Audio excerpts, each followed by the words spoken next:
Assalomu alaykum, hurmatli ijtimoiy tarmoq kuzatuvchilari. Davlatimiz rahbari yurtboshimizga ishonamiz. Davlatimiz rahbari adolatli, xolisona, xalqparvarlik bilan siyosat yurgizmoqda.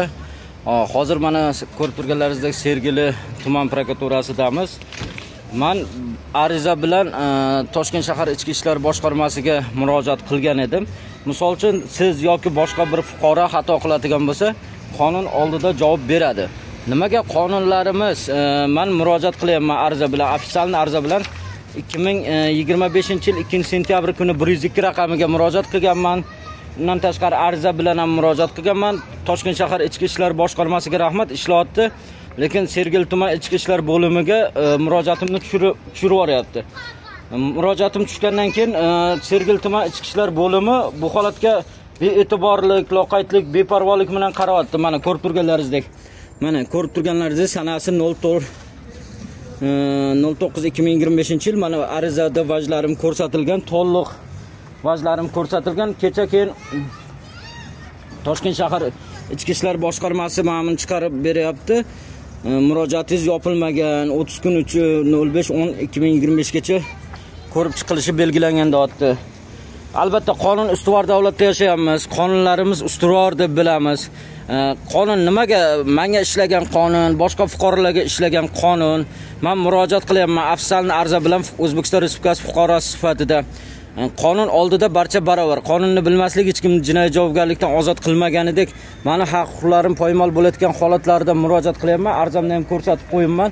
Sergeli tuman ichki ishlar bo'limi bu holatda ko'rib chiqmasdan 102 raqamimni ham ko'rib chiqmagan. 2-sentyabrda kecha 2025-yil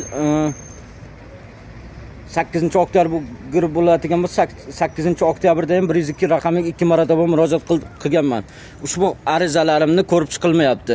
Afsalni ariza bilan O'zbekiston Respublikasi Prezident virtual qabulxonasidan kelgan murojaatlarim ham ko'rib chiqilmayapti. Sergeli tuman ichki ishlar bo'limida, Sergeli tuman ichki ishlar bo'limiga Prezident virtual qabulxonasidan taxminan 25 kun bo'lyapti kelganiga.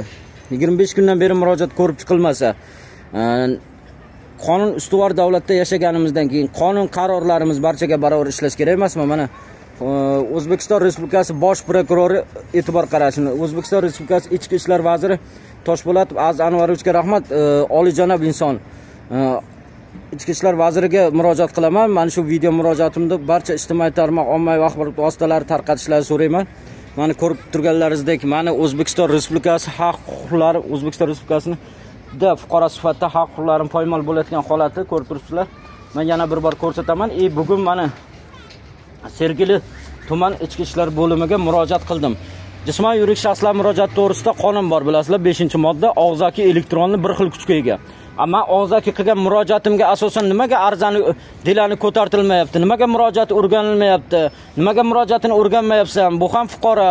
Misol uchun nima boshqa bir fuqaro yoki men bir xato qilsam javob beraman. U ham javob bersin arzada ko'rsatilgan. Men afsalni arza berib 15 kun yana vaqt olish kerak mana.